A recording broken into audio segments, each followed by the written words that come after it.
आलो अंधारी भाग 5। अब इस भाग में हम लोग पढ़ेंगे कि उसके जो बेबी हालदार है उसके पिता उससे मिलने आते हैं। ठीक है, इससे पहले हम लोगों ने पढ़ा था कि बेबी हालदार को तातूस और उनके दोस्तों ने किस प्रकार से कहाँ उसके जीवन के बारे में लिखने के लिए उसे उत्साहित किया था।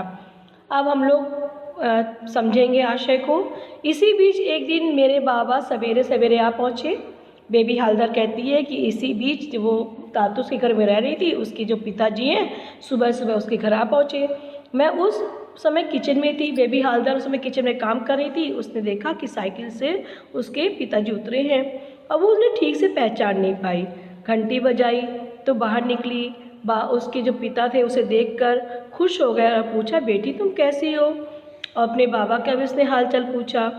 बाबा बोले, कहाँ, कुछ भी तो नहीं हुआ है। बेबी हालदार बोली, आप कितने दुबले हो गए? वो बोले, कुछ भी नहीं हुआ है। बच्चे कैसे हैं? उन्होंने पूछा।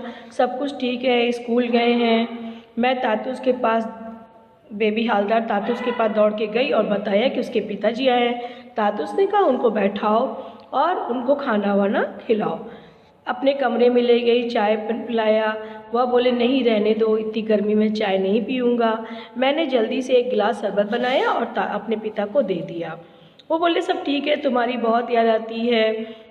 मैंने सोचा करेगी क्यों नहीं, मुझे क्यों नहीं याद आएगी। 2 वर्ष जो बीते जा रहे हैं, अभी तक दूरी के कारण मिलना जुलना नहीं हो सका।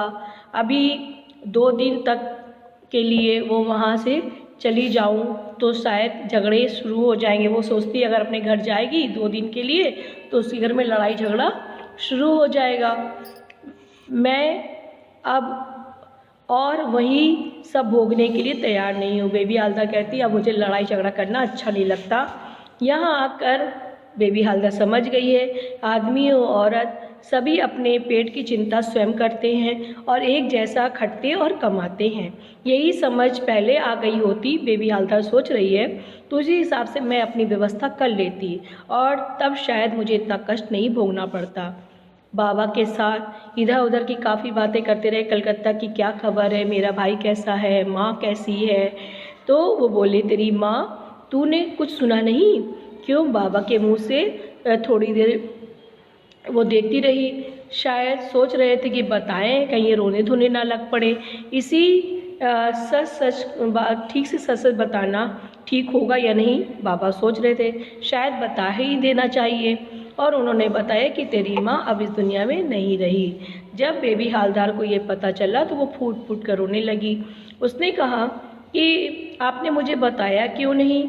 बाबा थोड़ी देर सामने सिसक सिसक कर रोती रही और मैं कर भी क्या सकती थी। एक बार सुना था कि अस्पताल में भर्ती है, मुझे लगता है तभी उसकी मृत्यु हो गई होगी। उसके बाद उसे कोई खबर नहीं मिली। सभी को सारी जानकारी रहती है लेकिन मुझे कोई नहीं बताता। मेरे दादा, बाऊदी, भाई, कोई भी जो दूर भी नहीं रहते फिर भी वो मुझे नहीं बताते। रिक्शे से 10 रुपये ही खर्चा होता है, फिर भी किसी ने मुझे कोई जानकारी नहीं दी। मैं हर समय सोचती रहती जैसे ही वो एक बार माँ के पास ज़रूर जाऊँगी। इतने दिन सोचती रही, अब सुनने को मिला कि मेरी माँ हम लोगों को छोड़कर चली गई है। मुझे पता चला कि जब अस्पताल में भर्ती थी तो मेरे छोटे भाई ने बाबा के पास जाकर उनसे कहा था कि वह उन्हें माँ से मिलाने के लिए ले जाएगा। बाबा नहीं गए। वह क्यों जाते? उन्हें जाने की दरकार ही क्या थी? उन्हें किस चीज़ का अभाव था? बाबा का जाना उचित होगा। मुझे लगता है सब जानते हैं कि माँ नहीं बचेगी, फिर भी नहीं गए। मेरे भाई को वैसे ही घूम फिर कर लौट आना पड़ा। मेरे ख्याल से बाबा ने भूल की। अंतिम भेंट की तरह एक बार माँ को देख सकते थे लेकिन नहीं गए। माँ का क्रियाक्रम मेरे भाई को अकेले ही करना पड़ा था। दादा लोगों को भी काफ़ी बाद में पता चला और मुझे भी तो अभी अभी ही पता चला है। बाबा ने पूछा, तेरा बड़ा लड़का कहाँ रहता है? मैंने बताया पास में ही। तो वो बोले, चलो देखाऊं। और बाबा को लेकर मैं वहाँ गई। मेरे लड़के से मिली। उसने बाबा को प्रणाम किया। बोला, दादू मेरा बाबू कैसा है? बाबा बोले, तुम्हारा बाबू ठीक है। मैंने साथ चलने को कहा पर वो नहीं आया। भाई मेरे लड़के को देखकर बाबा की आंखें भर आईं। वह उससे बोले, तुम लोग और बड़े हो जाओ भाई, पहले कैसे परिवेश में थे अब तुम लोग को देखकर खुशी हुई।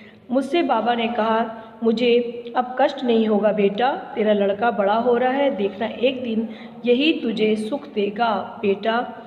अभी थोड़ा कष्ट उठा लो, बाद में इसके बाद सुख शांति रहेगी। मेरे लड़के ने से बाबा बोले, दादू भाई ठीक से रहना, और इतना कहकर मेरे साथ लौट आए। बाबा हमारे यहाँ से चलने लगे तो तातुस ने उनसे कहा, बेबी की तरफ से निश्चिंत होकर जाएं और आप उसकी चिंता ना करें। ये तातुस ने कहा कि आप इसकी चिंता बिल्कुल ना करें, ये मेरी लड़की की तरह ही यहाँ पर है। बाबा चले गए। उन्हें कहीं से पता चला कि मैं कुछ लिख विख रही हूँ। ये सुनकर बहुत खुश हुए। पहले वह कोई भी खोज खबर नहीं लेते थे, अब वह कभी कभी फ़ोन भी करने लगे थे। वह मुझे अपने यहाँ आने के लिए भी कहते, और साथ में ये भी, यदि मैं रुकना चाहूँ तो लौट कर आ भी सकती हूँ, जाने की इच्छा नहीं होती है। बेबी कहती है, बाबा के जाने के बाद कई दिन मेरा मन खराब रहा। मैं पछताती कि मेरी माँ मर गई और मैं आँखों से उसे देख भी नहीं पाई। मुझे बाबा के गिरते स्वास्थ्य को लेकर चिंता रहती थी। इसी बीच जेठू और शर्मिला दी की कई चिट्ठियाँ भी आ पहुँची थी और उनके जवाब देने की चिंता भी रहती थी। चिट्ठियों का जवाब देने से दोनों खुश होंगे और मेरा मन भी बहल जाएगा। ये सोचकर एक दिन सारी चिट्ठियाँ लेकर मैं बैठ गई। जवाब देने से पहले उन चिट्ठियों को एक बार पढ़ लेना मैंने ज़रूरी समझा और किसी तरह की कहानी की तरह उन्हें पढ़ने लगी। तातुस ने तुम्हें शब्दकोश की मदद लेने को ठीक से ही कहा है। मेरी भी यही राय है। चिट्ठियाँ लिखने में भूलें तो होंगी ही, लेकिन क्या इसी से तुम चिट्ठी विट्ठी लिखना बंद कर दोगी? बार बार जिज्ञासा करना कोई बुरी बात नहीं, जिज्ञासा होने से ही हम लिख सकते हैं। तुम्हारी कहानी क्या इधर सोई पड़ी है? तातुस ने इस तरह कहा। 9 वर्ष में खूब लिखो और मल्लेश्वरी की तरह मोटी सोटी हो जाओ। मल्लेश्वरी पहलवान थी, उसकी तरह तातुस ने कहा, तुम मोटी सोटी हो जाओ। तुम्हारा लेखन मुझे बहुत अच्छा लग रहा है और लिखते रहो, दूसरों को भी अच्छा लगेगा। मैं और बंधु आनंद के कहने पर उनका ये लेख तुम्हें भेज रहा हूँ। तुम्हारे लेख को लेकर तुम्हारे तातुस और तुम्हारे जेठू दोनों के ही सोचने विचारने का कोई अंत नहीं है। सबसे अधिक खुशी की बात यह है कि पहले की तरह तुम्हें लिखने में कोई कष्ट अब नहीं हो रहा होगा। आशापूर्णा देवी की कोई नई किताब पढ़ी है क्या? तुम्हारी लिखावट पहले काफ़ी कष्ट देती थी, अब कष्ट देना तो दूर, तुम्हारी लिखावट देखकर बहुत खुशी होती है। पढ़ते हुए एक बार भी तुम्हें डांटने की इच्छा नहीं होती, बल्कि बार बार शाबाशी देने की इच्छा होती है। भूलों की चिंता करने लगे, एक लाइन भी नहीं लिखी जा सकती, इसलिए उनकी चिंता करना छोड़ दो। बाद में अपना लिखा स्वयं ही सुधार लेना होगा। इसके बाद जिन लोगों का काम ही है लिखना पढ़ना, इससे कुछ और सुधारने की बारी आएगी। लिखने बैठने में से ही लिखा जा सकता है। ये अभिज्ञता तुम्हें निश्चित ही हो गई होगी। तुम जान गई होगी कि तुम कैसे लिख सकती हो। अगर बार बार प्रयास किया जाए तो हम किसी भी चीज़ को लिख सकते हैं। तातुस ने तुमसे ठीक ही कहा है कि भूल होती है तो हो, फिर भी लिखो। जेठू की जितनी चिट्ठियाँ आती उतनी मेरी इच्छा होती कि मैं लिखूं और भी लिखूं। शर्मिला दी मुझे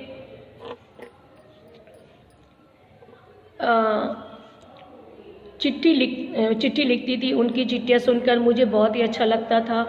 चिट्ठियाँ कुछ इस तरह होती थी, मैं सोचती कि उनके यहाँ भी तो घर में काम करने वाली लड़की रही होगी, क्या वह ऐसा ही व्यवहार करती है जैसा वह मेरे साथ करती हैं?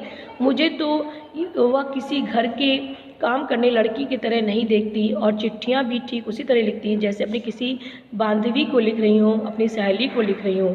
तातुस उनकी चिट्ठियाँ पढ़कर मुझे सुनाते। टूटी फूटी बंगला में मैं उन्हें लिख देती। कभी कभी जब मेरा मन खराब होता तो उनकी चिट्ठियाँ मुझे आह्लादित कर देती थी, मुझे खुशी देती थी। बेबी, एक बार सोच कर देखो कि बाबा को तुम जैसा समझती थी वैसे वह क्यों है, इसका कारण क्या है? थोड़ा उनकी तरफ से भी सोचो, जिन्हें तुम माफ़ भले ही ना कर सको। बेबी, जो तुम हमें अच्छे नहीं लगते उन्हें भी माफ़ करना चाहिए, और शायद वैसा भी करने में भलाई है। यदि तुम यहाँ आओ तो हम दोनों खूब मज़े करेंगे, सजेंगे भी। तुम्हें सजना अच्छा लगता है बेबी? तुम उस समय क्या अवाक नहीं रह जाती जब कोई तुम्हारा लिखा हुआ पढ़कर कहता है बहुत अच्छा लिखा है? और तुम क्या कभी ये सोचती हो कि कितनी कठिनाई, कितने कष्ट बीता तुम्हारा तुम्हारा जीवन, कितना कष्ट बीता हुआ तुम्हारा जीवन है। लिखना शुरू करने के बाद बात सच कितना सुंदर हो गया होगा। मुझे ये बात बड़ी मज़ेदार लगती है। शर्मिला दी ने मेरे सजने संवरने के बारे में पूछा, क्योंकि सजना धजना मुझे कभी अच्छा नहीं लगता। बेबी को कभी भी मेकअप करना, सजना अच्छा नहीं लगता था। मैंने कितनी लड़कियों बहुओं को देखा जो कभी कहीं घूमने जाने के बाद उठे तो सिंदूर की डिब्बी, पाउडर का डिब्बा, आईना, कंघी और ना जाने क्या क्या लेकर सजने बैठ जाती हैं। साड़ी पहनती हैं तो किसी को, सहेली को बुलाकर पूछती हैं, ये देखो ना ठीक पहनी है। और उसके बाद उनके मन की बात नहीं कही तो ये ठहरो कहीं कहकर साड़ी को फिर से 10 बार खोलती पहनती हैं। कोई कोई अपने पति से पूछती है, क्यों जी, कौन सी साड़ी पहनना ठीक रहेगा? स्वामी यदि कहता है साड़ी पहनो, इससे बहुत अच्छी दिखोगी, तो वह मुस्कुराती है, जल्दी जल्दी कमरे में चली जाती है और फिर साड़ी पहनकर अपने पति को दिखाती है। सामने खड़ी हो जाती है, बोलती मैं सुंदर लग रही हूँ। सिर्फ यही नहीं, वह चाहती है कि और भी लोग ऐसा कहें, देखो देखो कितनी सुंदर लग रही है। इतना लोभ मैं उन्हें देखती कि ओंठों पर, चेहरे पर ढेर सारा रंग पोत लिया और चल पड़ी अपने स्वामी के साथ, किसी दूसरे आदमी के साथ। और ये सब चीज़ें औरतें ना जाने इतना क्यों पसंद करती हैं। मुझे एकदम भी अच्छा नहीं लगता। बेबी हवलदार को मेकअप करना बिल्कुल पसंद नहीं है। मुझे बचपन से ही अधिक सजना संवरना अच्छा नहीं लगता। बचपन में मेरी दीदी मुझे पकड़कर ज़बरदस्ती मेरी कंघी करती और बाल बांधती। सहेलियों के साथ कहीं जाना होता तो सहेलियाँ ही कह कहकर मुझे सजाती और बजाती। ब्याह के बाद भी इन सब चीज़ों की शौक़ मुझे कभी नहीं हुआ। कहीं जाना होता तो बस जैसे तैसे कंघी कर लेती, मांग में सिंदूर लगा कर चल पड़ती। इस पर भी पाड़े की औरतें मुझे देखकर कहती कि देखो जलती। वे अगर अब मुझे देखती तो कहती कि देखो उसको बुला कर आपस से खुसुर फुसुर करती, जाने क्या क्या है वो कहती, सलवार सूट पहनने लगी है, ऐसा औरतें कहती। यहाँ आकर इस तरह की तुच्छ बातों से मैं बच गई हूँ। अब मुझे यहाँ सबका स्नेह मिलता है। तातुस के लड़के विदेश से लौटते तो मेरे लिए कुछ ना कुछ ज़रूर लेकर आते। माँ ने अर्जुन दा की माँ आती तो वह भी मुझे कुछ ना कुछ ज़रूर देती। मैं सोचती इन लोगों का इतना प्यार संभाल भी पाऊँगी या नहीं। अब मुझे आश्चर्य होता है जब कोई कहता है कि वह उसके पास या इसके बिना नहीं रह सकता, जबकि पहले मैं सोचती थी कि मैं दुर्गापुर के बंधुओं को छोड़कर कहीं नहीं रह सकूँगी। अब मुझे लगता है कि ये सब कोई बात नहीं होती।